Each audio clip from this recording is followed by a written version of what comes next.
Assalamualaikum. Hai, nama saya Yana. Saya daripada Poliklinik Anur Reka Sentral Kajang. Jom bawa buku kehamilan di Poliklinik Anur Reka Sentral Kajang. Tahukah anda Poliklinik Anur ada menyediakan perkhidmatan ONG oleh doktor wanita kami. Di Poliklinik Anur, kami ada menyediakan perkhidmatan 1. Vaksin HPV untuk wanita. 2. Kita ada culture and sensitivity dan pap smear. 3. Kita ada family planning. 4. Kita ada rawatan kesuburan. Terakhir, kita ada scan antenatal dan gynecology. Semua harga perkhidmatan yang saya sebut tadi sangat berpatutan. Untuk berjumpa dengan doktor wanita kami, anda perlu hadir pada hari Isnin, Rabu dan Sabtu bermula jam 5 petang hingga 11 malam. Tapi waktu PKP kita cuma buka sampai 10 malam saja. Jangan lupa datang awal. Jangan lepaskan peluang ini. Sila hubungi kami di Bye.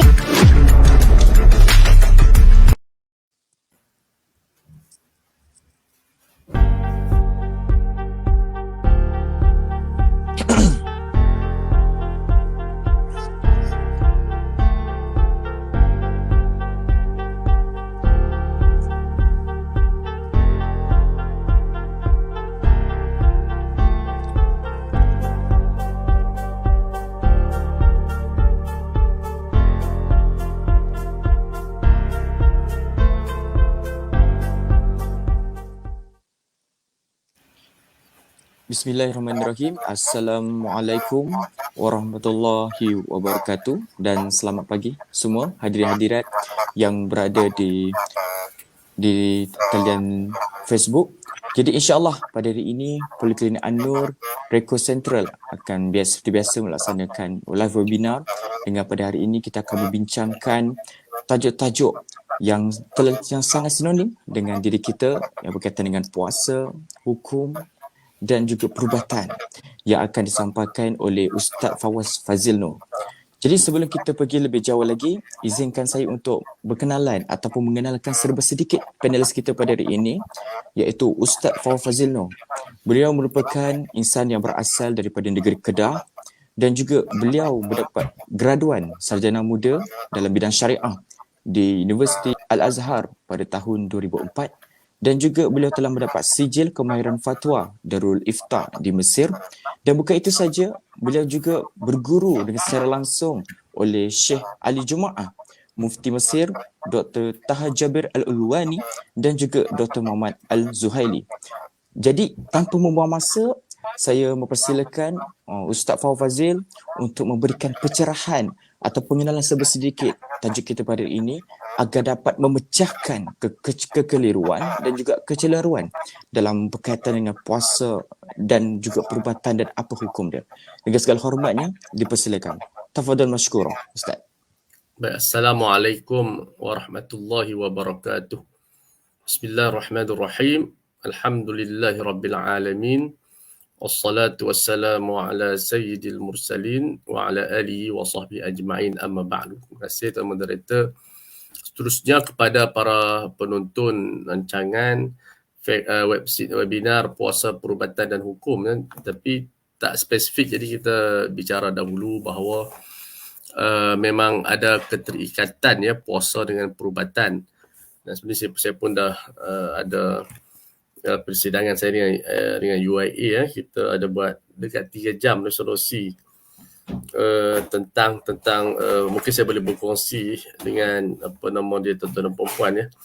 Isu-isu perubatan cukup banyak ya. Cuma kita nak kena faham puasa ini dia ialah satu perkara yang melibatkan menahan diri daripada perkara-perkara yang membatalkan puasa, sama ada makan, minum, ubat yang masuk ke rongga yang terbuka ataupun jima. So ini merupakan satu benda yang asas dia. Itu maksud puasa dengan berserta dengan niat. Kalau kita niat tak puasa, kalau tidak ada niat untuk berpuasa, maka tidaklah menjadi puasa sebab dia boleh jadi diet. Dan ini di antara perkara-perkara asas, dan dia punya tempohnya adalah maghrib kepada subuh fajar kepada maghrib. Daripada tulu' al-fajri sampailah ghurub syamsi, sampailah tenggelam matahari. Saya nak cari paper sekejap. Kita ada resolusi ya. So Itu asas dia. Sebab itu dalam perubatan ada benda yang tidak membatalkan, ada perkara yang membatalkan. Dan rawatan cukup banyak, ada swab test, ya, ada inhaler, ada prosedur endoskopi, ada laparoskopi, kemudian ada rawatan melalui paru-paru, salur kencing, salur faraj, local and regional anesthesia, bius tempat anesthesia, kemudian full general, bius penuh, adakah membatal tidak membatal sebab dia pensan tu collapse tu kemudian masalah drug, penggunaan drug, kemudian intubasi banyak drip normal, saline, pitokin, hemodialysis, ambil darah, vaginal, itu semua yang melibatkan banyak makan pil kapsul, ubat minum, ubat titih mata, telinga, GTN, T-scaling, banyak tu. Ya. Dan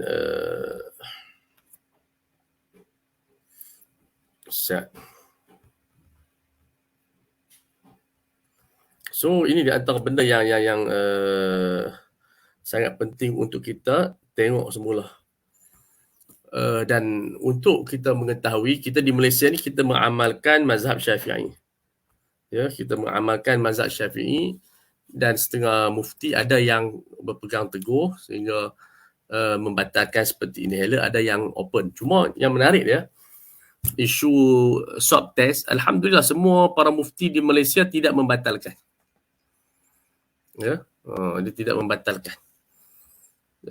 Walaupun ia bukan mazhab Syafi'i, kalau ikut mazhab Syafi'i, kalau swab test yang hidung tu masuk tu kepada kerongkong tu, ke dalam tu, kalau ikut mazhab Syafi'i consider batal Dia avoidable, boleh perkara yang boleh membatalkan puasa. Namun sebab benda ni dia diperlukan sebab ialah untuk keselamatan dan seumpama dengannya, maka kita melihat para mufti kita memfatwakan mazhab Hanafi. Dia memfatwakan mazhab Hanafi yang mana kalau benda tidak kekal dalam rongga, maka ia tidak membatalkan seperti benang kalau masuk kita tarik balik, dan swab test macam tu juga. RTK. So ini satu contoh ya. Kalau kita tanya mazhab Syafi'i, kaedah dia mudah saja. Semua perkara yang masuk ke dalam rongga yang terbuka, hidung, mulut, ya, maka itu membatalkan. Yang sama-sama seperti telinga, itu khilaf di kalangan ulama. Sebab itu dalam penitisan ubat dalam telinga, ini khilaf di kalangan ulama Syafi'i. Khilaf makna dia terdapat dua pandangan di kalangan ulama Syafi'i. Satu pandangan kata batal, itu pendapat yang terkuat, dan satu pandangan kata tak batal, pandangan yang kedua. Cuma di Malaysia saya tak pastilah, sebagai mufti kata batal, sebagai tak batal. Cuma telinga kita ni ada gegendang yang menghalang cecair itu masuk ke kerongkong. Sudah pasti kalau lah para mufti memilih pandangan tidak batal, itu lebih baiklah. Tapi kalau seseorang nak bertaklid kepada pandangan kedua dalam mazhab Syafi'i, itu tak ada masalah. Apalah. So itu di antara gambaran awal. Banyak lagi. Kalau mungkin kita ada soal jawab, kita akan jawab lah. Cuma konsep dia ialah kalau definisi moden batal ni, benda yang bersifat makanan yang masuk melalui saluran makanan. Tapi kalau benda-benda yang masuk bukan melalui saluran makanan seperti inhaler ataupun endoskopi, itu dia masuk melalui saluran lain, usus ke apa, saluran yang bukan makanan lah, dan tidak ada zat di situ, hanyalah alat semata-mata nak cek jantung, nak cek kemaluan, cervix, rahim. So itu tidak membatalkan mengikut pandangan kebanyakan ulama di zaman sekarang ini, dan ia merupakan keputusan Majma' Fiqh Islami. Adapun mazhab Syafi'i, ia kekal sebagai benda yang membatalkan. Jadi apakah pilihan yang ada kepada orang Malaysia? Mereka boleh memilih pandangan mana yang dekat dengan hati mereka. Sebab mereka orang awam, mereka tak ada kuasa untuk berfikir macam mendalam, jadi mereka ada hak untuk memilih pandangan mana yang lebih mereka rasa dekat dengan kemudahan. Ada setengah orang dia tak nak ambil batal, dia tak nak ambil sah, dia nak batal, jadi dia qada pada hari yang masa akan datang. Cuma benda ni tak ada isu besar pun kalau siapa yang faham kaedah ini, siapa yang nak qada, lebih baik sebab qada itu kita lebih berjaga-jaga, ibra'an li dhimmah.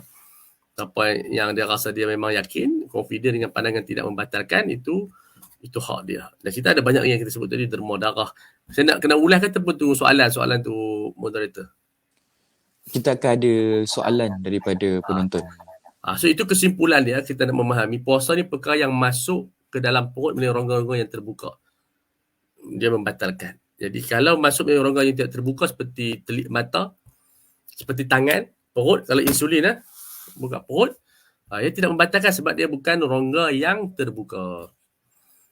Tapi kalau melainkan glukos ni walaupun dia masuk rongga yang terbuka, tapi dia macam makan juga. Dia memberikan kesegaran, dalaman yang hampir sama dengan makan. Siapa yang pernah rasa glukos, dia sihat sikit lah. Daripada tak darat 2-3 hari tu, masukkan glukos, dia okey balik. Sebab kalau kita kata tak batal, nanti ramai orang pergi farmasi pula minta glukos. Rasa tak larat pergi farmasi. Rasa apa? Mungkin poliklinik pun, Nur ada tak khidmat glukos? Ramai tak? Ada tak? Kalau orang nak minta glukos, boleh buat di poliklinik Nur? Ada tak? Tak ada jawapan? Yalah, kalau ada, katakan kita fatwa tak batal, penuh klinik tu. Tak larat je kita, sebab glukos dalam tak sampai setengah jam habis. Lepas tu corgah dia, kita kuat. Walaupun kita tak rasa macam nyaman kat leher kita, tapi anggota badan kita dah masuk ayat tenaga pula tu. So, itu di antara benda-benda yang fatwa mesti melihat kepada kita nak mencapai lah. Maksud puasa ni kena penat sikit. So, kalau tak penat, tak ada tarbiyah. Dia macam kita pergi gym lah. Kalau tak penat, orang tak kata pergi gym. Tiba-tiba pergi gym tak penat. Tak berpeluh. Gym apa? So, bukan tujuan nak menyiksa, tapi nafsu ni perlu dididik sikit. Kalau sepanjang hari kita penat berglukos, tak mencapai lah maksud dia. Jadi, dan itu juga membawa kepada kefasadan juga lah masyarakat dan sebagainya. Akan ada perniagaan lah, bukan setakat klinik, farmasis. Orang-orang awam pun yang ambil kesempatan pun akan buat benda tu. Ya, sebab benda ni sekarang simple. Ada benda boleh buat sendiri je. Dia ajar oleh YouTube. So, macam-macam benda yang kita boleh dapat. So, itu kesimpulan dia. Okey, secara ringkas.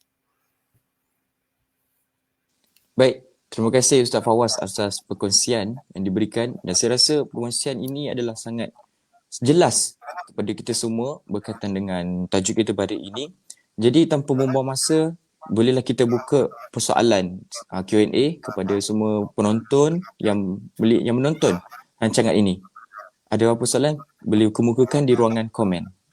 Tafadhal masykurah. Silakan. Kalau tak ada, saya nak hurai inhaler lagi. Boleh. Boleh Ustaz. Ustaz boleh terus huraikan sekiranya ingin huraikan. Inhaler ni dia satu makhluk yang baru. Dia nak kata masuk ke perut pun tidak. Dia tengah-tengah. Dia masuk melalui rongga mulut. Kita semua kat mulut. Tapi dia tak sampai ke perut. Dia masuk melalui saluran pernafasan. Dia tak masuk melalui saluran makanan kan. Dan bila sampai dekat dada tu, paru-paru tu dia keluar balik jadi oksigen. So memang dia tak masuk kat perut. Dia keluar balik. Dia macam kita hirup udara lah. Oksigen masuk, kita keluarkan karbon dioksida. Jadi di situlah ulama nak kata batal, boleh dibatal sebab kita dah letak definisi. Kalau masuk ke dalam rongga, batal. Tapi kalau masuk yang inhaler cecayak tu, tu batal lah. Ada ayak masuk, itu batal lah sebab masuk cahaya. Sebab dia macam mana pun ada rasa juga kan. Tapi kalau inhaler yang gas tu, itu di Malaysia ada dua pandangan. Mufti Perlis dengan mufti wilayah yang lama, Datuk Zulfan Bakri, kata tak batal.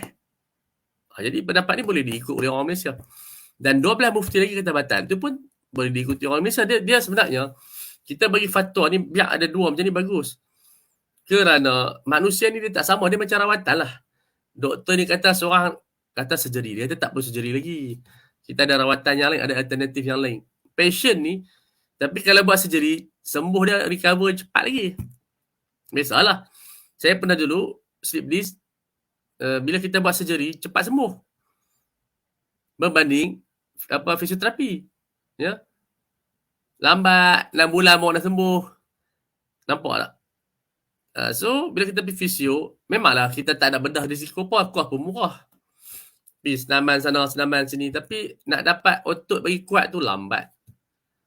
Tapi kita buat surgery ada risiko dia. Tapi sembuh, Alhamdulillah, kita tak payah pakai tongkat dah. 6 bulan, pada sebulan tu kita boleh berjalan elok. 6 bulan tu kira recover elok lah. Kalau kita buat fisio tu, tak semestinya sembuh. Dia boleh jadi balik. Possibility tu kalau tersilap langkah sebab dia tak perbaik daripada dalam. Dia kuatkan muscle dia, otot-otot. Begitulah dengan fatwa. Kita tak boleh nak bagi satu pandangan. Rakyat Malaysia ni ada 30 juta, orang Islam ada kat 20 juta. So kalau hanya dengan satu fatwa, kadang-kadang satu fatwa ni tak bagus.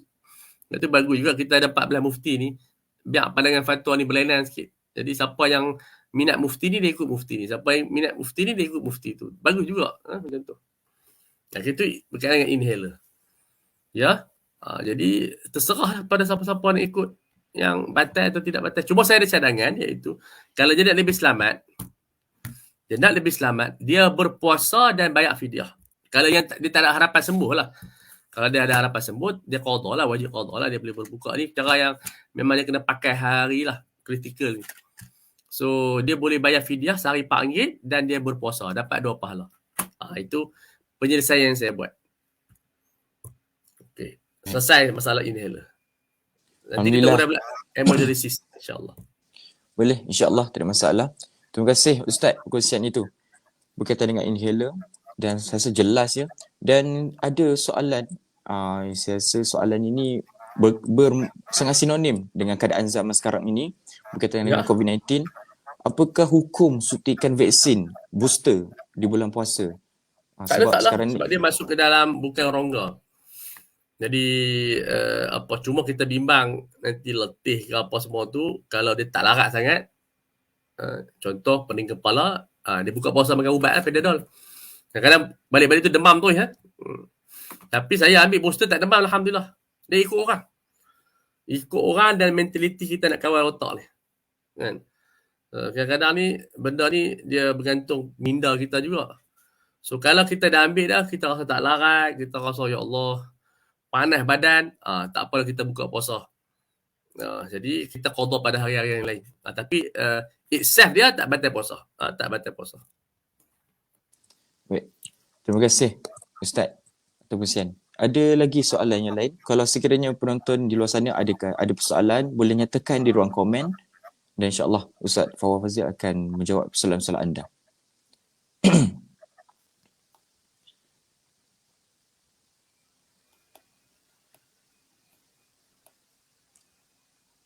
Okey, bismillah. Terima kasih Ustaz. Ada satu lagi persoalan berkaitan dengan ear suction. Apakah hukum melakukan perubatan ear suction ataupun sedut cuci telinga pada bulan puasa? Adakah ianya dibolehkan ataupun tidak? Kalau ikut pandangan yang dia kedua Syafi'i tidak batal lah sebab dia tak masuk ke kerengkung. So itu penyucian tersebut tidak membatalkan lah. Walaupun dia masukkan cecair dan sebagainya. InsyaAllah tidak membatalkan. Dan terima kasih Ustaz. Dan satu lagi, apakah rawatan-rawatan perubatan dalam perubatan-perubatan yang haram dilakukan pada bulan puasa? Rawatan-rawatan yang haram? Yang boleh membatalkan puasa. Yang haram kan yang membatalkan puasa? Ada lah macam-macam. Benda-benda yang kita kena makan ubat. Ya. Benda-benda yang kalau kita masukkan alat tu ada cecair, ada benda yang berzat. Itu membatalkan puasa. Ataupun kita diminta makan dulu kan contohnya lah. Benda-benda yang bersifat fizikal masuk, yang bersifat ain, bukan macam batang lain lah, tak ada apa. Dimasukkan air ke, itu rawatan yang membatalkan puasa. Tapi kalau macam derma darah tak batal puasa. Cuma pakar-pakar kita nasihat, macam kita bincang itu, kalau nak buat derma darah lepas 5 petang lah, lepas asar. Takut nanti dia letih.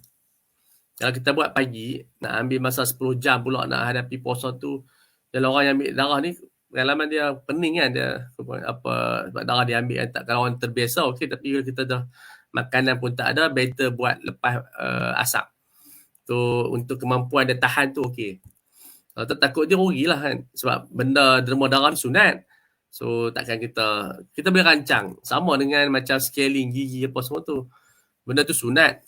Tapi melainkan benda tu kalau ada darurat, tak tahu saya tak nampak scaling tu ada darurat kan.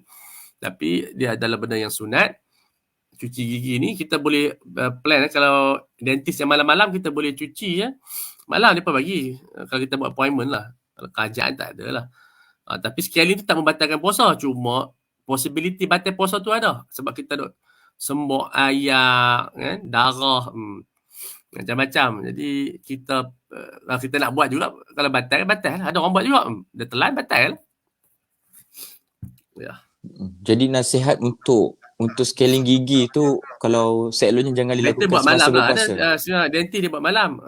Dia buat malam. Okay. Lepas tu kita rancang sebelum puasa itu. Tapi tak rancang juga, dia nak buat bulan puasa. Tapi ada juga benda yang tak boleh rancang. Misalnya macam IVF. Skedul doktor penuh nak kena buat bulan puasa. Kalau buat proses-proses tu batal puasa, kita qada lah pada hari-hari yang lain. Cuma kalau orang lelaki tu pengeluaran air mani tu dia boleh buat di rumah, dia boleh buat malam, dia boleh buat pagi. Sebab dia kan 72 jam, jadi bawa pergi ke hospital. Botol tu ambil siap-siap, dia bawa pergi pada hospital simpan lah. Tak payah, janganlah buat waktu siang, rugi pula benda tu. Batal puasa sebab dapat keluar air mani je. Terima kasih Ustaz. Dan kita ada soalan berkaitan dengan inhaler tadi, tapi dia ada sedikit perbezaan. Tanya, apa beza inhaler dengan vape? Vape syahwat. Tak ada berkenaan langsung. Inhaler untuk nyawa. Itu syaitan. Bukanlah kita nak kata vape tu haram sah, tapi makna dia itu hisap untuk kesedapan. Itu kesedapan, batal. Vape, rokok, semua jenis seperti mana pada shisha semua batal puasa. Jangan duk kes tu lah, tak kena. Ni yang hisap rokok semua macam tu. Jangan hisap.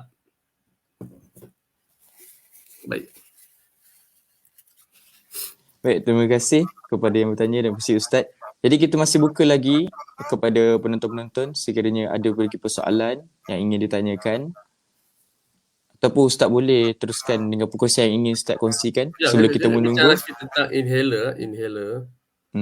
So inhaler ini dia dialisis. Dialisis ini memang dua-dua tidak batal lah. Satu dialisis dengan ayak, satu dengan darah. Cuma dengan ayak ni tak ada problem apa dah sebab dia buat sendiri kan. Kadang-kadang dia tak ada kesalahan, tak hari dia buat. Cuma renyah. Kawasan kena bersih. Possibility kuman berjangkit tu tinggi. Tapi dia jenis orang kata jimat. Kemudian dia boleh pergi mana-mana. Nama dialisis ni darah. Tak boleh pergi mana. Kalau dah kena buat, kena pergi hospital lah. Dan bukan boleh tukar simple macam tu. Kita pergi Kuala Lumpur nak pergi sini. Dia semua rekod. Kena pergi tempat yang kita berdaftar. Kalau kita nak pergi tempat lain, bukan semua hospital terima. Kena ambil tempah awal dan sebagainya. Kemudian nak buat balik tu kena duduk bersendirian pula. Macam-macam proses dia. So, kalau orang buat darah ni dia letih banyak lah. Sebab dia cuci 5 liter darah. Penggunaan jantung tu banyak, lemah. Sebab tu kalau orang buat jasa sekarang mati. Jantung stop. Jadi kalau kita puasa dulu. Jangan kita buka daripada awal. Kita kata dari pukul 8, puasa dulu.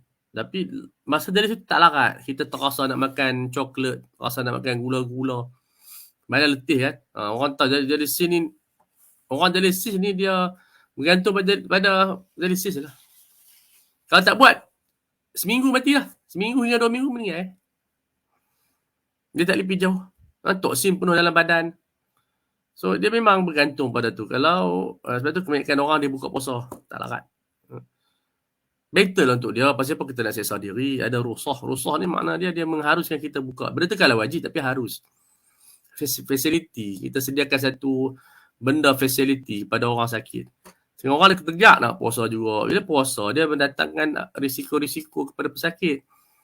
Kalau dia nak mati tak apalah. Tapi kalau dia seorang pensyarah, dia seorang guru, dia seorang doktor. Doktor pun ada dialisis juga. Bukan doktor tak kena dialisis. Semua manusia ni sama je.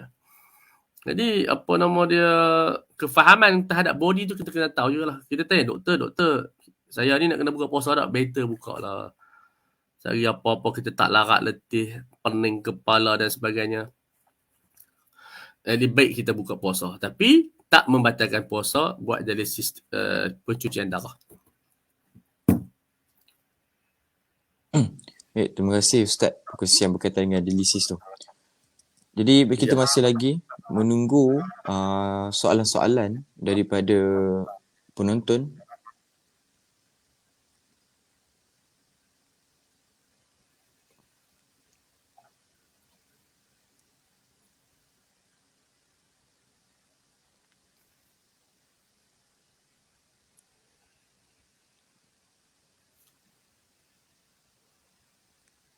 Ada? Tak ada juga. Sepertinya seperti tiada.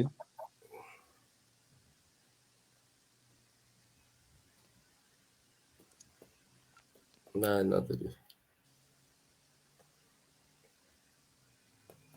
Kalau tak ada, kita sambung sikit lagi. Sekejap, saya buka balik. Mana tadi paper tadi? Banyak sebenarnya. Pemeriksaan macam cervix apa semua tu, kalau mazhab Syafi'i batal ya. Batal puasa. Tapi sebagian ulama kata tak batal sebab dia tak ada masuk ke perut. Ya, sama dengan kita bawa masuk ubat, apa nama dia, buasir. Buasir tak batal puasa, insya-Allah. Walaupun kita masuk ubat dalam dubur tu, sebab dia tak sampai kepada perut, insya-Allah. So vaksin boleh vaksin boleh, insya-Allah tidak membatalkan puasa. Dan Ustaz, ada soalan lagi. Apa hukum suntikan vitamin C ke dalam IV drip ataupun darah untuk tujuan kecantikan? Ya, ini menjadi isu sedikitlah sebab vitamin C ni dia bukanlah macam makanan ke apa, tak macam glukos, tapi saya rasa better elakkan, takut dia macam glukos. Bagi kita tenaga dan sebagainya, walaupun untuk kecantikan. Buatlah waktu malam dan sebagainya lebih baiklah. Sebab dia bukan essential. Tak ada essential apapun. Ya, better elakkan. Soalan tu menarik ya, kita consider sebagai soalan yang bagus. Terima kasih. Dan ada lagi soalan daripada para penonton. Kemudian kita ada masalah ubat dan tablet yang diletakkan bawah lidah untuk jantung itu tak batal. Tapi kalau telan ubat tu batal lah. Ya. Ada meresap, tak ada apa. Tapi kalau kita pergi telan, ayat liat bercampur dengan tu, jadi kita kena tahan lah. Yang pergi telan batal lah. Sebab dia benda yang berjirim, berzat. Ubat titik air mata, telinga, cucian telinga tak batal. Ya. Mazhab Syafi'i tak batal, mazhab ini tak batal. Baik. Pendapat kedua lah. Penggunaan krim lotion tak batal puasa. Walaupun dia meresap dalam rongga, tak batal puasa. Ubat komok tak batal puasa, tapi jangan telan, jangan lebih-lebihan sangat. Cuma makruh mengikut mazhab Syafi'i kalau lepas Zuhur kita guna ubat komok gigi tu, nak bagi wangi tu, itu makruh, tapi tidaklah sampai kepada dosa. Itu di antara benda-benda yang moden. Sebenarnya suntikan cecair melalui darah, otot dan kulit juga tidak membatalkan puasa. Itu tidak ada masalah. Kemudian insulin tidak membatalkan, biosopy test tidak membatalkan, nasal spray, ubat semburan hidung. Hidung kalau spray saja tak batal, tapi kalau masuk ke dalam ni, tu batal. Tapi nak kawal tu saya tak pasti macam mana. Kawalan tu. Kita ada soalan lagi Ustaz. Untuk rawatan sakit gigi, contohnya berlubang, batal tak puasa? Tak batal. Cuma kita kalau ketelan darah tu batal. Kalau kita palam itu kita tak telan, tahan. Itu kalau nak keluar darah, kita ludah, cuci ludah. Tapi tidak ada masalah Ustaz kalau tertelan. Macam kadang-kadang masa kita tengah buat rawatan tu. Itu negligent. Tertelan dia agak batal sebab dia tak lupa. Macam kita tersilap tengok waktu tu. Itu yang kita kena kawal tu. Kalau kita cuci dah, bekas-bekas dia tak apalah. Ni tak cuci lagi. Memang darah tu ada. Dan ada lagi satu soalan Ustaz, berkaitan dengan berkatan. Ya, silakan. Adakah berkatan ni kalau dilakukan pada bulan puasa, adakah batal puasa Khatam tu. tidak membatalkan puasa, tak ada. Termasuk khatam perempuan. Sebab dia tak ada rongga apa. Cuma takut budak-budak kata orang tua lah. Kesian dia. Mungkinlah dia orang masuk Islam je nak khatam kan. Tapi sekarang dia abuse. Yang bagus ni khatam masa budak-budak sebab sembuh 2 hari lah. Saya khatam anak saya sat 2 hari sembuh lah. Seminggu tu elok. Dia pun sakit sikit lah. Orang tua-tua ni kita tahu bila kita tua ni nak sembuh tu lambat. Luka. Budak-budak ni dia luka calak cepat sembuh. Itu di antara benda yang orang kata apa penting. Tapi perempuan tak apa, tunggu besar sikit lah. 3 tahun. Laki tu kalau better buat lepas beranak tu. Senang. Sebab kita jaga orang budak-budak tua-tua khatam, pening kepala, merak. Tapi orang tu, kalau kita buat di hospital yang begitu mudin, saya bukan tak percaya, zaman sekarang ni bukan zaman mudin lah. Zaman mudin. Dia berisiko tinggi. Nak pergi hospital atau klinik swasta? Baik, Ustaz. Dan ada satu lagi soalan, Ustaz. Berkaitan kalau nak termuntah tapi telan balik, batal ke, Ustaz? Kalau telan muntah batal sebab dia macam makanan. So kita kena ludah. Kalau kita tak sengaja kena ludah benda tu, cuci mulut. Ya. Tapi kalau kita dah keluar, kita telan balik batal lah. Tapi Sebab kalau dia ada macam makanan. kalau dia macam ni, kalau dia dah macam keluar tapi tak boleh nak muntahkan. Kena Yang tu tak paksa. apa lagi. Yang tu tak apa lagi. Kita tahan. Tak ada masalah. Ni kata dekat mulut, dekat had mulut dah. Dekat kha tu. Dia benda boleh berlaku loya. Lepas tu orang dia keluarkan muntah. Bila dia keluarkan muntah, dia tak tahan loya, itu batal. Sebab dia mesti telan muntah juga macam mana pun. Kadang-kadang yang orang macam tu, muntah dia masuk ke hidung. Kan kita saluran kat mulut ni ada saluran ke hidung kan. Saya pernah bila kita muntah yang keracunan ni, sampai muntah tu masuk kat celah hidung. Aduh. Pedih hidung.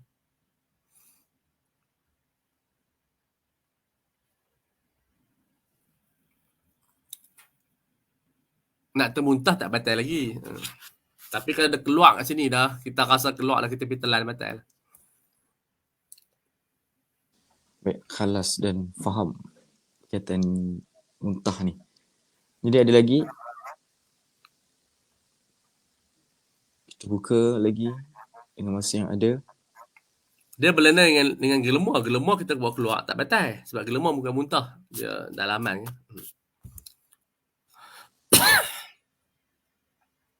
Kalau batal jenuh kita, gelemar. Muntah ni sekali-sekala, gelemar ni kadang dia mai.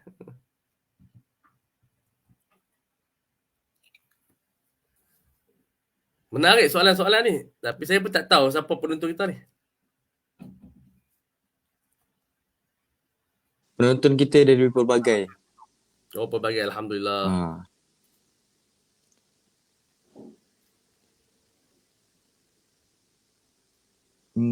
Okay, baik. Ada lagi soalan daripada para penonton? Sekiranya ada. Dengan masa yang masih ada lagi, sedikit untuk bertanyakan kepada Ustaz. Tanya. Sekali saya tak larat lah. Hari tak apa sihat. Aduh, letih lah. Bila tak sihat ni, dia orang kata badan seram sejuk. Dia tak demam tapi dia seram sejuk. Tu yang dia lemah. Semoga cepat sembuh, Ustaz. InsyaAllah. Ingat nak pergi klinik tapi tak larat. Tak apalah. Ni Ustaz kan suruh tidur apa ni. Itulah. Dia kena tidur. Dia demam ni jangan lawan. Dia kena tidur. Tidur ke bawah tu. Kita kan bila demam kita nak buat kerja tak? Lagi demam. Ustaz, kalau soal macam demam sakit tu kan. Kalau kita contoh kita tidur. Sebab kalau kita bangun setengah hari. Tak ada. Tidur 30 hari pun tak batal puasa. Tidur tak batal puasa. Cuma semayang yang tinggi tu. Cuma yang batal ni ialah abuse 24 jam. Itu abuse 24 jam. Ataupun kita pitam pensan 24 jam. Itu yang puasa tidak sah. Katalah kita pensan pukul 5.30 pagi. Maghrib baru bangun lah. Puasa tak sah. Walaupun kita dah niat dah. Tapi kalau kita bangun, kita pensan 5.30. Pukul 2 kita bangun. Pukul 4 pensan balik. Sah puasa kita. Sebab pensan ni dia punya keadaan, kita tak boleh kejut dia, betul tak? Dia ada tempoh kesedaran dia. Tidur ni kita boleh kejut, cuma dia kuat tidur sampai dia lena sampai ke insya. Ada student-student yang malas, dia pun tidur subuh bangun ke 10 malam. Jadi dia sembahyang maghrib insya buka puasa ke 10 malam. Ini jenis-jenis orang malas. Itu bertanda orang malas lah. Ada zaman student dulu macam-macam perangai student. Dia anggap benda tu kehebatan. Pemikiran budak-budak macam tu lah. Kalau boleh tidur sampai 10 malam tu hebat lah. Kita itu ada kemalasan. Itu bala yang paling besar dalam kehidupan dan tidur sampai 10 malam. Pertama kali saya dengar tidur sampai ke 10 malam. Ada. Macam-macam. Ini kalau duduk di universiti tahu lah perangai budak-budak malas. InsyaAllah. Macam-macam perangai budak-budak ni. Mereka, yalah budak-budak kan. Nak kata apa budak-budak.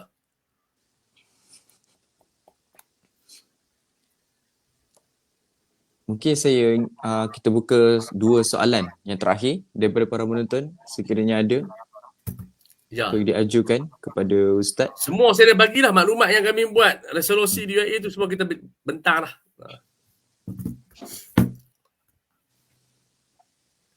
Kalau tak ada, saya nak beri khulasah lah. Puasa ni kita mudah faham. Dia adalah niat menahan diri daripada perkara yang membatalkan makanan, ubat yang bentuk fizikal. Untuk macam makanan jugalah, macam ubat, pil, apa semua tu. Ayak. Kemudian minuman. Termasuk rokok. Vape. Shisha. Orang salah faham ni. Orang tak apa. Rokok ya. Jangan buat macam tu. Dan waktu dia daripada subuh sampai maghrib. Ingat maghrib. Jangan dengar, percaya dekat azan TV dengan radio tu. Tengok betul-betul masuk waktu maghrib. Pasang jam yang kena dengan falakiyah kita tu. Takwim kita tu. Jangan duk radio kadang lepas silap. Lepas dah set dah. Kadang silap test. Silap set. Jadi macam sabar. So itulah kesimpulan puasa. Ingat yang tu senang kita faham. Dia 3 benda puasa. Niat, menahan diri dan waktu. Okey. Jadi kalau tak ada apa-apa, saya mohon maaf dulu. Badan pun kurang sihat. Tapi saya ucap terima kasih perbincangan menarik. Saya pun dapat sampaikan kepada tuan-tuan dan puan-puan semua isu perubatan yang penting di dalam bulan puasa. Baik Ustaz. Dan kita ada satu juga soalan yang terakhir daripada Sasharina Adnan. Soalan sadari ni ialah, bolehkah seorang wanita memakan pil menghalang datangnya haid soalan ni dah terlambat dah. Ni masuk hari ke-17 lah. Haji dan umrah. Hari ni dah terlambat dah, kita hari ke-17 lah. Tapi tak apa, dia boleh bila orang tanya hukum kita jawab dia boleh dengan syarat tidak membahayakan kesihatan. Jadi ambil dulu nasihat doktor. Sebagian pakar yang saya forum dia tak galakkan. Ada kata tak apa. Jadi ikut bincang dengan doktor dulu. Sama ada umrah atau haji atau puasa boleh diambil. Tapi saya cadangkan ambil dulu nasihat doktor. Okey? Baik, alhamdulillah. Untuk puasa tahun depan lah. Puasa tahun depan. Kalau kita pun dah habis lah. Tinggal 13 hari je. Betul Ustaz. Baik, alhamdulillah. Terima kasih Ustaz di atas jawapan-jawapan yang diberikan kepada kami semua tentang kecelaruan dan kekeliruan dalam berkaitan dengan hukum dalam perubatan ni. Jadi kesimpulan yang dapat saya lakukan ialah tiada masalah untuk kita mengambil vaksin ataupun kita ingin melakukan swab test ataupun melakukan perubatan suction dan sebagainya di bulan puasa ini dibolehkan. Jadi insya-Allah sampai di sini saja perbincangan kita pada malam ini. Segala yang baik itu. Kesalahan dekat Dr. Husni, silakan Dr. Husni insya-Allah. Insya-Allah. Jadi kita akhiri dengan lafaz wabillahi taufik wa hidayah. Wassalamualaikum warahmatullahi wabarakatuh. Sekian, terima kasih. Waalaikumsalam warahmatullahi. Assalamualaikum. Hai, nama saya Yana. Saya daripada Poliklinik Anur Reka Sentral Kajang. Jom bawa buku kehamilan di Poliklinik Anur Reka Sentral Kajang. Tahukah anda Poliklinik Anur ada menyediakan perkhidmatan ONG oleh doktor wanita kami. Di Poliklinik Anur, kami ada menyediakan perkhidmatan 1. Vaksin HPV untuk wanita. 2. Kita ada culture and sensitivity dan pap smear. 3. Kita ada family planning. 4. Kita ada rawatan kesuburan. Terakhir, kita ada scan antenatal dan gynecology. Semua harga perkhidmatan yang saya sebut tadi sangat berpatutan. Untuk berjumpa dengan doktor wanita kami, anda perlu hadir pada hari Isnin, Rabu dan Sabtu bermula jam 5 petang hingga 11 malam. Tapi waktu PKP kita cuma buka sampai 10 malam saja. Jangan lupa datang awal. Jangan lepaskan peluang ini. Sila hubungi kami di Bye.